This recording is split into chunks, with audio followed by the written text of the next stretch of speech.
नमस्कार दोस्तों, जय हिंद, वंदे मातरम। आप सभी का स्वागत अभिनंदन है टीचर्स फैमिली टीटी फैमिली शिक्षकों के परिवार जायसवाल कोचिंग सेंटर पर, पावर्ड बाय शिक्षा ही प्रकाश है। दोस्तों, आज की क्लास में हम बात करने वाले हैं सामाजिक विज्ञान के सोशल साइंस के टॉप 100 प्रश्नों की बात करेंगे, जो एक एग्जाम की दृष्टि से बहुत इंपॉर्टेंट है और यहाँ से आपके 15 से 20 नंबर जो है पक्के होने वाले हैं। जी हाँ दोस्तों, सोशल साइंस में टॉप 100 क्वेश्चन लेकर आया गया है, जहाँ से 15 से 20 नंबर जो है पक्का आने वाले हैं। ये प्रश्न एक एक प्रश्न का उत्तर आपको रट लेना है, ठीक है। तो इस तरह से हम बताएंगे, आपको रटने की आवश्यकता ही न पड़ेगी। आपका माइंड अपने आप ही यह सारी चीज़ें क्या है स्टोर कर लेगा, और जब एग्जाम होगा ये स्टोर आपके लिए काम आएगा। तो चलिए बात करते हैं सोशल साइंस के टॉप 100 प्रश्नों में से पहले प्रश्न की। आप लोगों की स्क्रीन पर आ चुका है। पहला प्रश्न पूछा जा रहा है कि राष्ट्रीय रक्षा अकादमी कहाँ पर स्थित है। तो सभी लोग जानते हैं राष्ट्रीय रक्षा अकादमी भारतीय सशस्त्र सेना की एक संयुक्त सेवा अकादमी है। यह महाराष्ट्र में पुणे के करीब जो है आपके किस में स्थित है, खडकवासला। एक खडकवासला स्थान है पुणे में, पुणे के पास, वहाँ पर जो स्थित है। इसे राष्ट्रीय रक्षा अकादमी के नाम से जाना जाता है, नेशनल डिफेंस एकेडमी। इसके बाद दूसरा प्रश्न है, कन्याकुमारी में रॉक मेमोरियल या थैल स्मारक को किसकी स्मृति में जो है समर्पित किया गया है। कन्याकुमारी में रॉक मेमोरियल को किसकी स्मृति में समर्पित किया गया है, स्वामी विवेकानंद जी के स्मृति में जो है यह समर्पित किया गया है। तो ये भी आप लोगों को नोट कर लेना है। इसके बाद जो अगला जो प्रश्न है, सत्यशोधक समाज की स्थापना किसने की थी। तो सत्यशोधक समाज की स्थापना सभी लोग जानते हैं, महात्मा फुले की बात करेंगे। दबे कुचले वर्गों में नैतिकता, बुद्धिमत्ता, समृद्धि एवं प्रगति का विकास करने हेतु शिक्षा की आवश्यकता सर्वाधिक है, किसने कहा है, ज्योतिबा फुले ने कहा है, महात्मा फुले ने कहा है। संविधान के प्रारूप समिति के चेयरमैन कौन थे। तो सभी लोग जानते हैं संविधान के प्रारूप समिति के जो चेयरमैन कहला जाते हैं, डॉक्टर भीमराव अंबेडकर जी की बात करते हैं। डॉक्टर भीमराव अंबेडकर जी को प्रारूप समिति का अध्यक्ष किया गया था। भारत के अरब सागर और बंगाल की खाड़ी से लगे समुद्र तट की लंबाई कितनी है। तो भारत के अरब सागर और बंगाल की खाड़ी से समुद्र तट की जो लंबाई मानी गई है वह टोटल यहाँ पे 6100 किलोमीटर के आसपास मानी गई।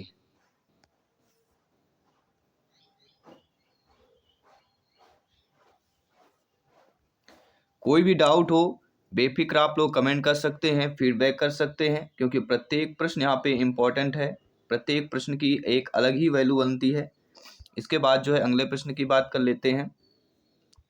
राष्ट्रीय राजमार्ग जोड़ता है, जो नेशनल हाईवे होते हैं वह किसको जोड़ता है। तो भारत के एक राष्ट्रीय राजमार्ग जम्मू कश्मीर व लद्दाख क्षेत्र होता है।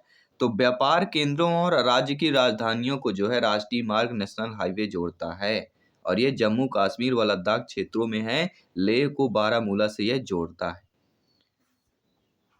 तो राष्ट्रीय राजमार्ग आपने समझ लिया, कई राज्यों की राजधानियां, प्रमुख शहर, बंदरगाह, महत्वपूर्ण स्थानों को जोड़ता है। तो राष्ट्रीय राजमार्ग जो है व्यापार केंद्रों और राज्यों की राजधानियों को जोड़ता है। क्या जोड़ता है, व्यापार केंद्र और राज्यों की राजधानी को राष्ट्रीय मार्ग जोड़ता है। प्रथम विश्व युद्ध कब लड़ा गया था। तो आप सभी लोग जानते हैं प्रथम विश्व युद्ध की अगर बात करते हैं तो 1914 से 1918 ईस्वी तक लड़ा गया था, और 28 जुलाई, जी हाँ दोस्तों, 28 जुलाई 1914 से लेके 11 नवंबर 1918 तक यह प्रथम युद्ध चला था। विख्यात पर्यटन स्थल गुलमर्ग भारत के किस क्षेत्र में स्थित है। तो विख्यात जो पर्यटन है ये सभी लोग जानते हैं, जम्मू कश्मीर केंद्र शासित प्रदेश एक हिल स्टेशन है, यहाँ पर आपका स्थित है। इसके बाद जो अगला प्रश्न है कि नोबेल पुरस्कार प्राप्त करने वाला प्रथम व्यक्ति भारतीय कौन है। जी हाँ दोस्तों, बहुत इंपॉर्टेंट प्रश्न है। नोबेल पुरस्कार प्राप्त करने वाला प्रथम भारतीय कौन है। रविन्द्रनाथ टैगोर। जी हाँ, गुरुदेव रविन्द्रनाथ टैगोर को जो है 1913 में साहित्य के लिए नोबेल पुरस्कार जो है मिला था। किसके क्षेत्र में? साहित्य के क्षेत्र में। किस देश में सूची स्तंभ या पिरामिड पाए जाते हैं? तो वह कहलाता है आपका मिस्र देश कहला जाता है।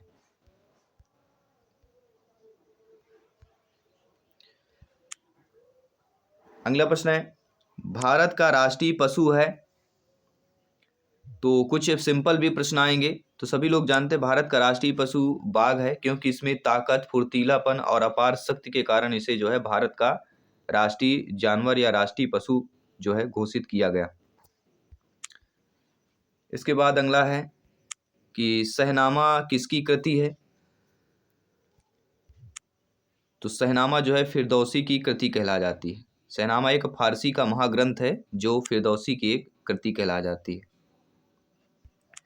प्लासी का युद्ध कब हुआ था? तो प्लासी का युद्ध बहुत ही चर्चित है। प्लासी का युद्ध जो है आपके 1957 में 23 जून, जी हाँ 23 जून 1957 को हुआ था। इस युद्ध में एक और ब्रिटिश ईस्ट इंडिया कंपनी की सेना थी और दूसरी ओर थी बंगाल के नवाब की सेना। इसके बाद जो है अगला प्रश्न दिया गया है, भारत में अंग्रेजी शिक्षा का किसने शुरू किया था? तो भारत में अंग्रेजी शिक्षा जो है किसने शुरू किया? तो लॉर्ड मैकाले की बात करेंगे।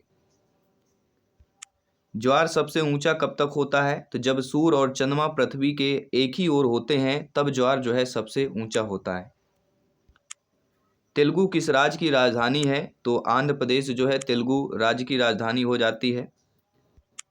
जलियांवाला बाग किस शहर में स्थित है? तो जलियांवाला जो बाग है वह आपके अमृतसर शहर पर जो है स्थित है। गुरुत्वाकर्षण की खोज किसने की थी? जी हाँ, गुरुत्वाकर्षण की खोज किसने की थी? तो जब भी गुरुत्वाकर्षण की बात की जाती है सभी लोग आप जो जानते हैं आइजैक न्यूटन का नाम आता है। उन्होंने गुरुत्वाकर्षण सिद्धांत का प्रतिपादन किया। न्यूटन के सिद्धांत के बाद में अल्बर्ट आइंस्टीन द्वारा सापेक्षता सिद्धांत में इसे बदल दिया गया है। तो पहले न्यूटन ने किया, फिर इसको सापेक्षता सिद्धांत में किसने बदला? अल्बर्ट आइंस्टीन के द्वारा बदला गया। महाराष्ट्र में सर्वाधिक मात्रा में पाई जाने वाली उपलब्ध मृदा का प्रकार कौन सा है? तो महाराष्ट्र में सबसे ज्यादा किस प्रकार की मिट्टी या मृदा पाई जाती है? तो महाराष्ट्र की अगर बात करते हैं तो काली मिट्टी का नाम आता है, कपास वाली मिट्टी कही जाती है। अजमेर किस सूफी संत से संबंधित है? तो अजमेर जो है ख्वाजा मोइनुद्दीन चिश्ती सूफी संत से आपके संबंधित हो जाते हैं। सिख धर्म के संस्थापक कौन थे? सभी लोग जानते हैं सिख धर्म के संस्थापक गुरु नानक देव जी थे। अगला प्रश्न है, वायु का दबाव किसके कारण होता है? वायु है, प्रेशर है, वायु का दबाव किसके कारण होता है? सभी लोग बताइए। कई सारे ऑप्शंस आ सकते हैं। वायु किसके दबाव के कारण होता है? तो वायु जो दोस्तों अभी तक देखा गया तो घनत्व के कारण होता है। और किसे भविष्य की धातु कहा गया है? भविष्य की धातु किसे कहा गया है? सभी कमेंट कीजिए।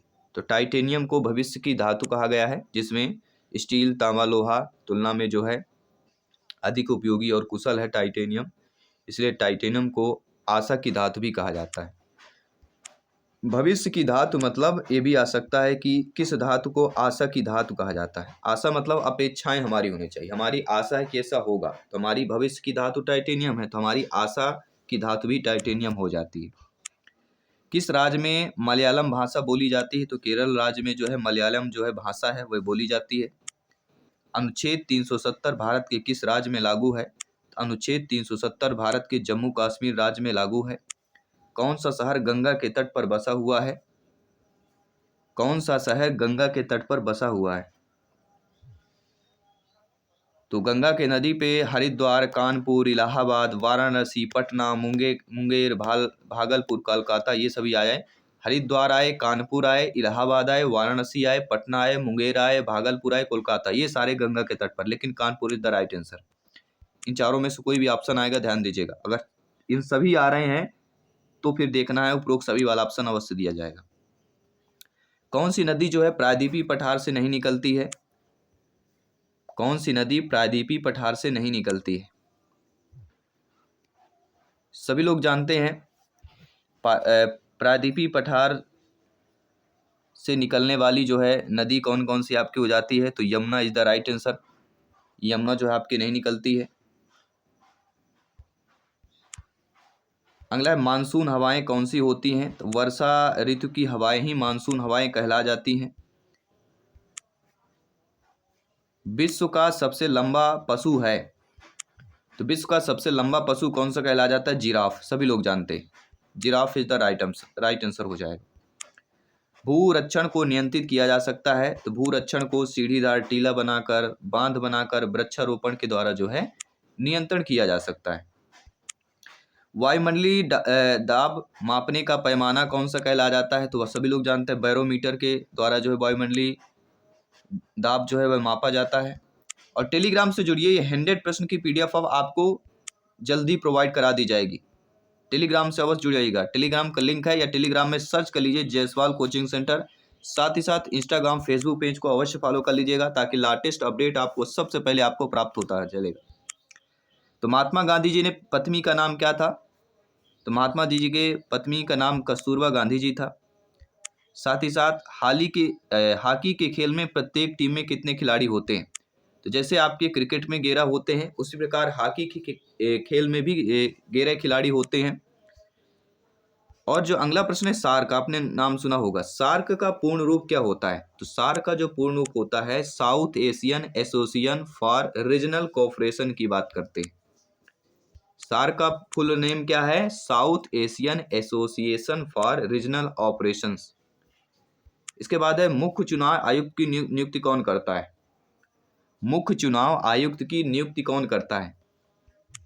तो सभी लोग जानते हैं, भारत के राष्ट्रपति के द्वारा जो है मुख्य न्याय की नियुक्ति जो है राष्ट्रपति जो है प्रधानमंत्री की अध्यक्षता वाली केंद्रीय मंत्रिपरिषद की सलाह से नियुक्त करता है। किसके? राष्ट्रपति जो है प्रधानमंत्री की अध्यक्षता वाली जो केंद्रीय परिषद होगा उसकी सलाह से नियुक्त करता है। लेकिन नियुक्त कौन करते हैं? ठीक है, देश के राष्ट्रपति। वह मुगल बादशाह जिसने 15 वर्ष निर्वासित होकर गुजारे थे, हुमायूं। जी हाँ, वह मुगल बादशाह जिसने 15 वर्ष निर्वासित होकर गुजारे थे, तो हुमायूं की बात करते हैं। हुमायूं आश्रय की तलाश में लगभग 15 वर्षों तक एक स्थान से दूसरे स्थान पर भटकता रहा। उसके भाई ने उसकी मदद करने से इनकार कर दिया था। किस स्थान पर तेल रिफाइनरी कारखाना है? तो भारत के किस स्थान पर तेल रिफाइनरी कारखाना है?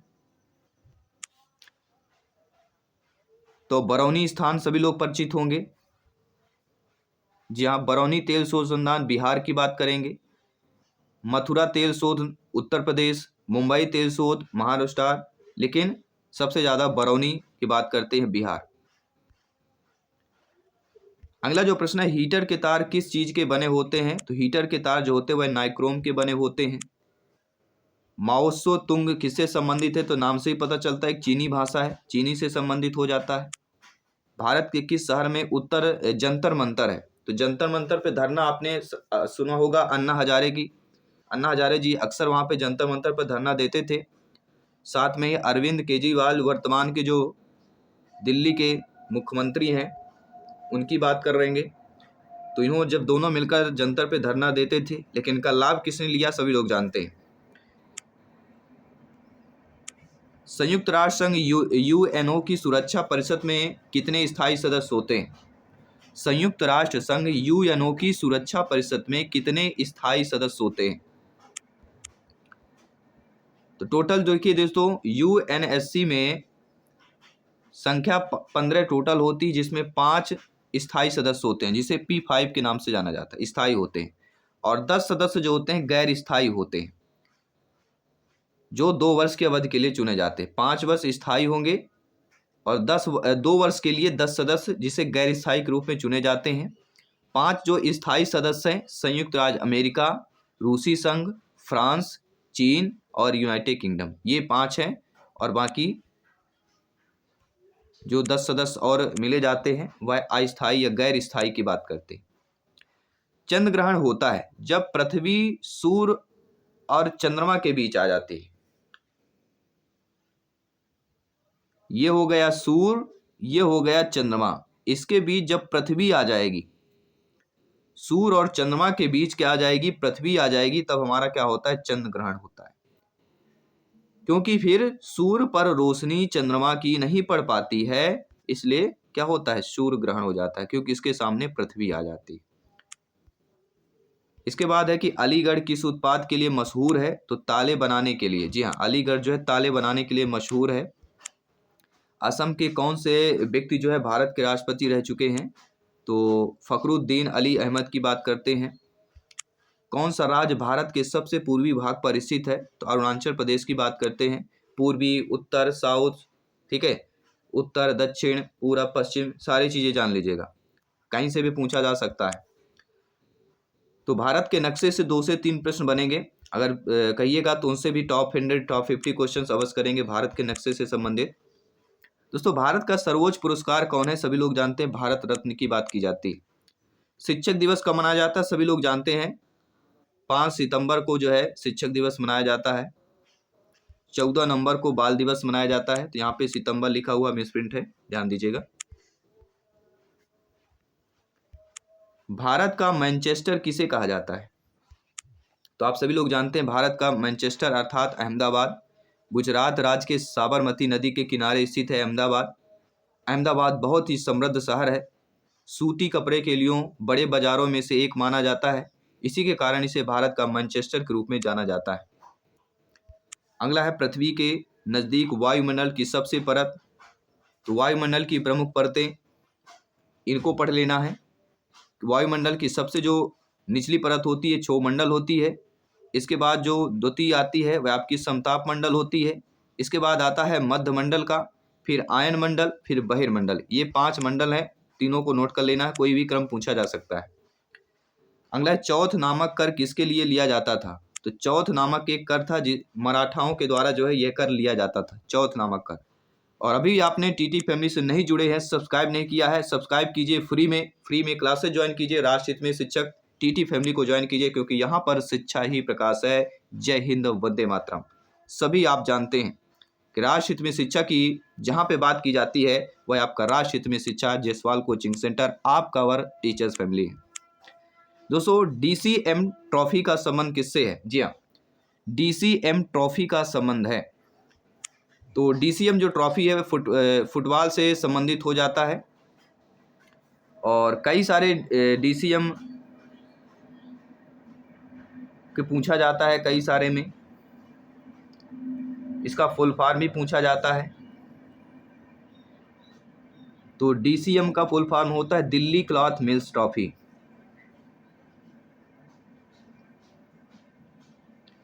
यह नई दिल्ली में प्रतिवर्ष आयोजित किया जाता है, और दिल्ली क्लॉथ मिल्स टूर्नामेंट समिति द्वारा यह आयोजित किया जाता था। भारत के किस राज्य में दार्जिलिंग स्थित है, तो सभी लोग जानते हैं, जब भी दार्जिलिंग की बात करते हैं पश्चिम बंगाल का नाम आता है। लक्षद्वीप की राजधानी है, तो सभी राज्यों की राजधानी आपको पता होना चाहिए, तो करवट्टी की बात करेंगे। करवट्टी जो है द्वीप का केरल राज्य के तट पर जो है 360 किलोमीटर के आसपास स्थित है। त्रिस्तरीय पंचायती राज व्यवस्था को में जो है सर्वोच्च जो स्थान है, इस पर क्या होता है, तो त्रिस्तरीय पंचायती राज व्यवस्था में सर्वोच्च स्थान जिला परिषद का होता है। किसमें होता है, जिला परिषद का होता है। ब्रिटिश शासन द्वारा किन स्थानों के बीच प्रथम रेलवे लाइन की गई थी, तो ब्रिटिश शासन के द्वारा जो है मुंबई से थाने के बीच जो है प्रथम रेलवे लाइन की शुरुआत हुई थी। प्रथम रेलवे लाइन की शुरुआत, इनसे कई सारे प्रश्न बनते हैं। तो 1859 का जिक्र होता है, इलाहाबाद से कानपुर चली थी, लेकिन मुंबई से थाने ब्रिटिश शासन में की अगर बात करते हैं तो फिर मुंबई से थाने के बीच बात की जाती है।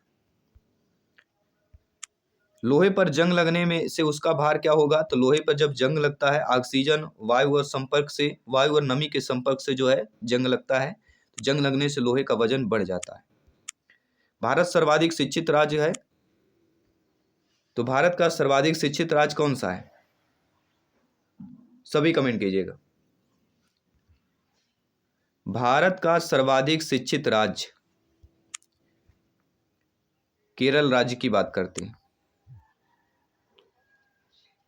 और केरल में 94% के लगभग आपके शिक्षित फीसदी लोग साक्षर हैं, 94%, ये भी जान लीजिए। 2001 की जनगणना के अनुसार, पहले 2001 की जनगणना में 93.91 था, लेकिन फिर 2011 की जो जनगणना हुई उसमें 3% की जो है बढ़ोतरी हुई। हमारे सौर परिवार में कितने ग्रह हैं? हमारे सौर परिवार में 8 ग्रह हैं, बुध, शुक्र, पृथ्वी,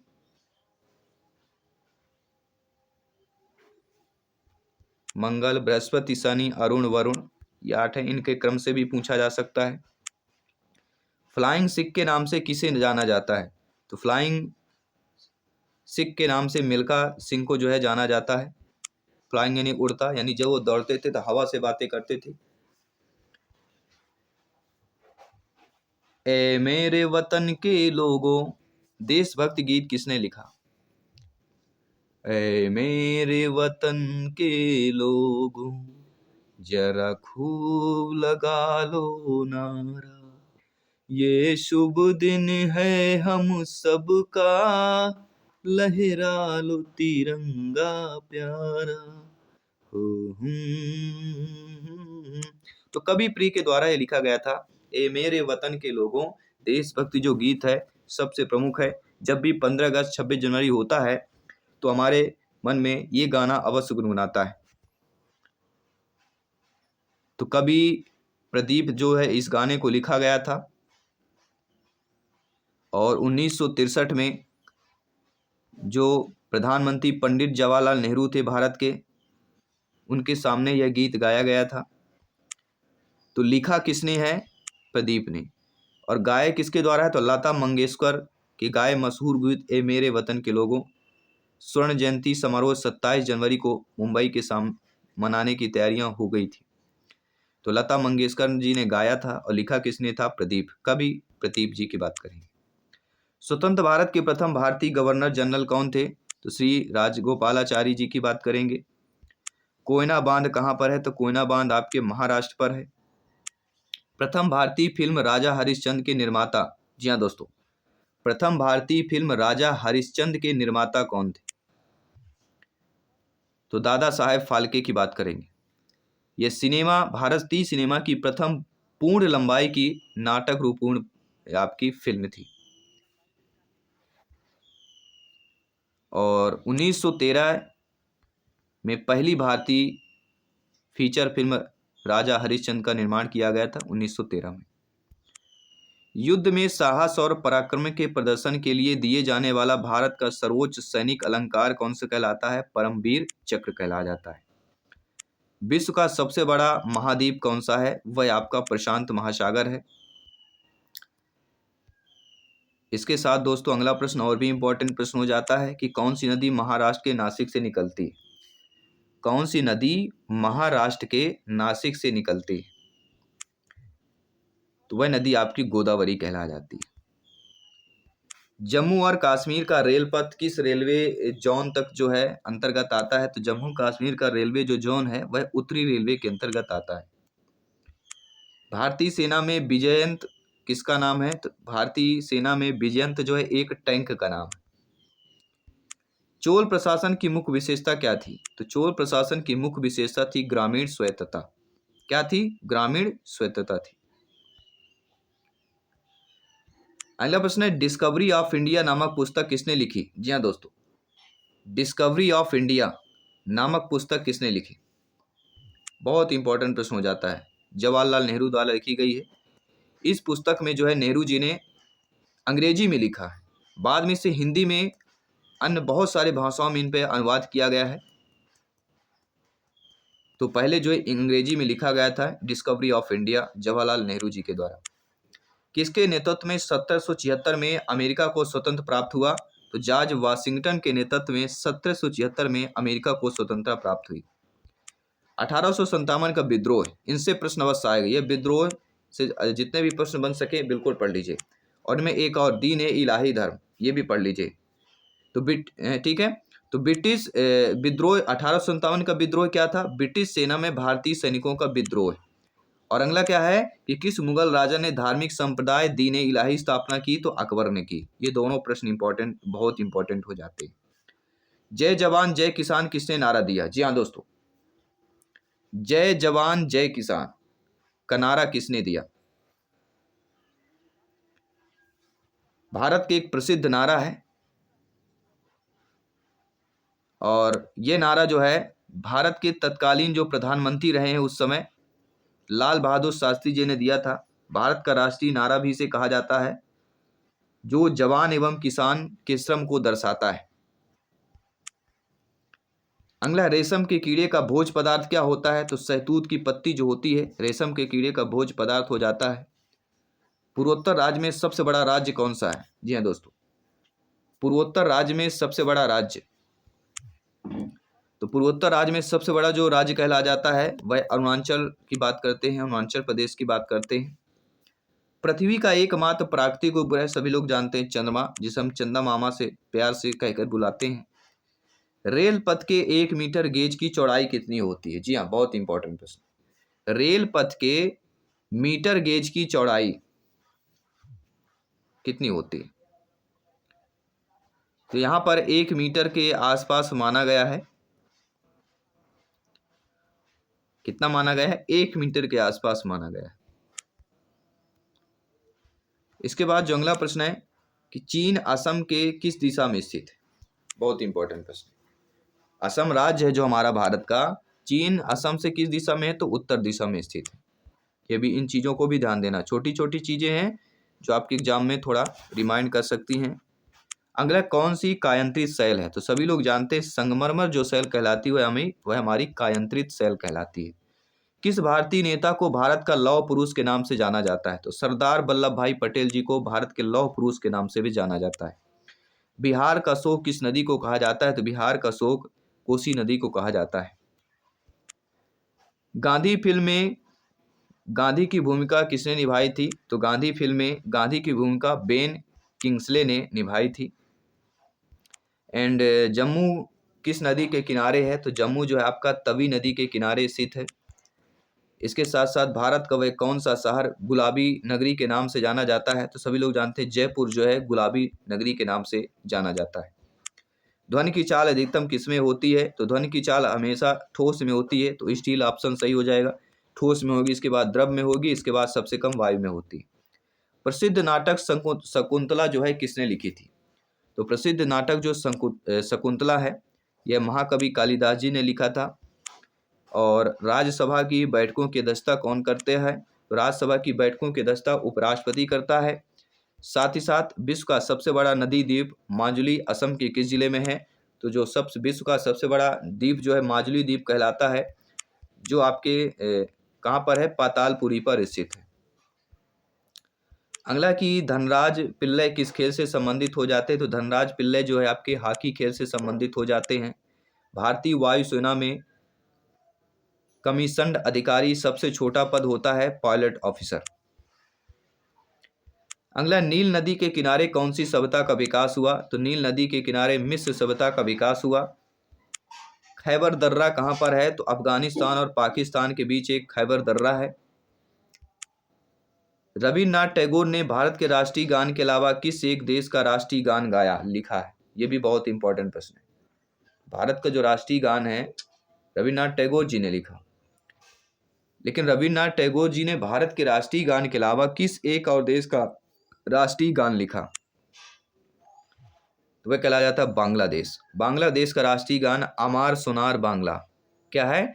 अमार सोनार बांग्ला जो है किसके द्वारा लिखा गया है? तो रविन्द्रनाथ टैगोर के द्वारा ही लिखा गया है।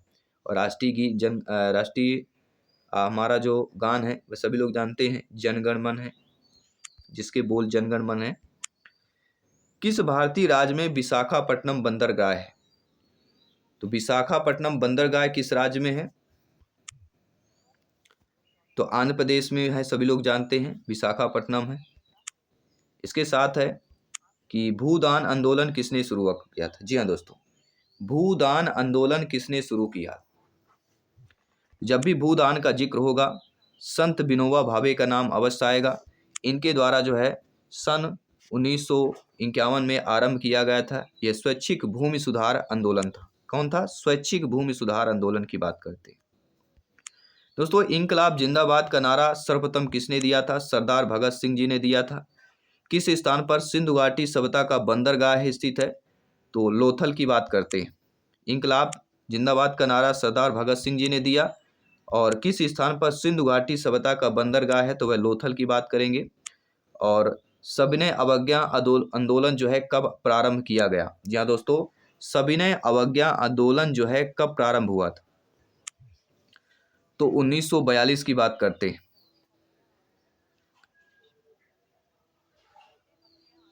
लेकिन कहीं कहीं आपको 1930 भी मिल जाएगा।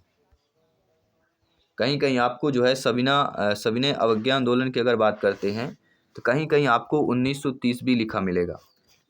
ठीक है, तो इन पर देखा जाए तो 1930 भी अगर मिलता है तो 1930 करना है। सविनय अवज्ञा आंदोलन की अगर बात करते हैं, इसकी शुरुआत 12 मार्च 1930 में हुई थी। अगर 1930 ऑप्शन नहीं आता है तब 42 में करना है, पहले 1930 पे करना है। ठीक है, तो ये रहे टॉप 100 क्वेश्चन। आई होप सभी प्यारे मित्र अच्छे तरीके से आपने समझा, जांचा, परखा। और डेली हमारे प्रैक्टिस सेट ऑलरेडी 11:30 में चल रही है, 11:30 बजे, तो ज्वाइन कीजिए। सारी क्लासेज फ्री ऑफ कॉस्ट है। अगर आप ज्वाइन नहीं कर पाते हैं तो वीडियोज ऑप्शन में जाइए या प्लेलिस्ट बनाया गया है MPTET वर्ग 2 सोशल साइंस प्रैक्टिस सेट का, उसमें ज्वाइन कीजिए। तो इन स्क्रीन पर हम वीडियो भी दे देंगे, प्रीवियस जो हम कर चुके हैं सभी बेहतरीन तरीके से तैयारी कीजिए। मैं आपके साथ जयसवाल सर मिलता हूँ आपकी अगली क्लास पर। सभी मित्रों को जय हिंद, वंदे मातरम, धन्यवाद सभी का।